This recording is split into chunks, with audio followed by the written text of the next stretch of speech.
দেখো, দুদিন ধরে চর্চা হচ্ছে, কিন্তু একটা প্রশ্ন থেকেই যাচ্ছে, কলকাতা পুরসভার মেয়র পদে কি আদৌ ইস্তফা দিচ্ছেন ফিরহাদ হাকিম? কুণাল ঘোষ তিনি যে দাবি করেছিলেন ওই বৈঠকের পর কালীঘাটে, সেই দাবির সঙ্গে মিলছে না ঘটনা প্রবাহ। মমতার কাছে ইস্তফার ইচ্ছা প্রকাশ করেছিলেন ফিরহাদ হাকিম। বুধবার এরকমই দাবি করেছেন কুণাল ঘোষ, কিন্তু দুদিন পরেও সেই পথে হাঁটেননি ফিরহাদ।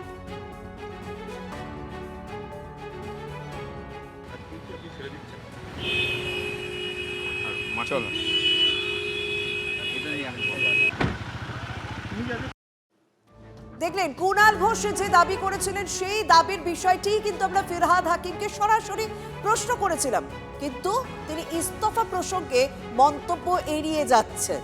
বুধবার মুখ্যমন্ত্রী প্রশাসনিক বৈঠকে যোগ দিলেও কালীঘাটে যাননি ফিরহাদ। আজ পরিবেশ দিবসে পুর কমিশনার স্মিতা পান্ডের সঙ্গে এক ফ্রেমে ফিরহাদ হাকিম। আমাদের সঙ্গে রয়েছে প্রতিনিধি সায়ন্ত। ঘটনাক্রমটা একরকম হওয়ার কথা ছিল, অন্তত কুণাল ঘোষের দাবি মতো, কিন্তু সেই দিকে তো এগোচ্ছে না।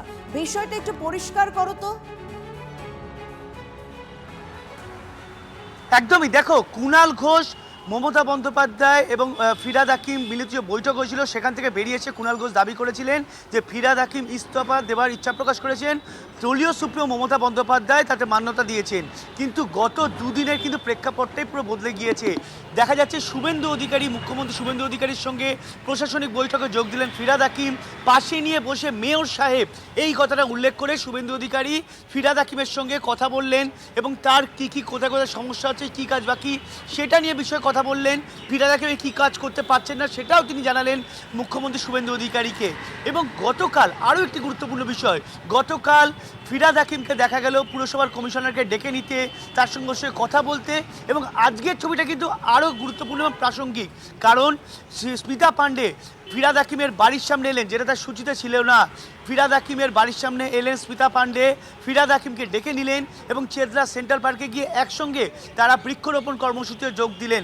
যদি তিনি মেয়র থেকে পদত্যাগ দেবেন বলে ইতিমধ্যে সিদ্ধান্ত নিয়েই থাকেন, তাহলে বৃক্ষরোপণ কর্মসূচিতে যাবার প্রয়োজন কী ছিল? স্মিতা পান্ডের এক ডাকে তার সাড়া দেওয়ার দরকারই বা কী ছিল? তিনি তো এই ধরনের কর্মসূচি থেকে নিজেকে এড়িয়েই চলতে পারতেন।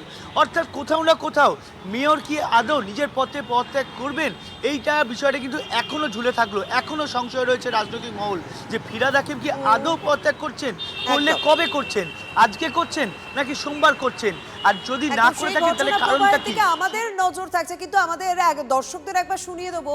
এই বুধবার কালীঘাটে মমতা বন্দ্যোপাধ্যায়ের বৈঠকের পর তিনি ঠিক কি দাবি করেছিলেন এই ফিরহাদ হাকিমের ইস্তফা দেওয়া প্রসঙ্গে।